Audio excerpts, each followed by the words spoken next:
আসসালামু আলাইকুম। মাছের তেল দিয়ে বেগুন রান্না করব। কাঁচামরিচ পেঁয়াজ ভেজে নিচ্ছি, দিয়ে দিলাম জিরা বাটা, আদা বাটা, দিয়ে দিলাম হলুদ, লবণ, মরিচের গুঁড়া। এবার সামান্য পানি দিব। মশলা ভালোভাবে কষিয়ে নেব।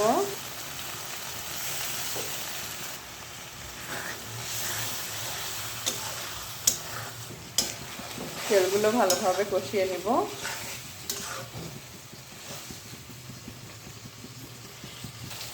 এবার আমি বেগুনগুলো দিয়ে দিলাম।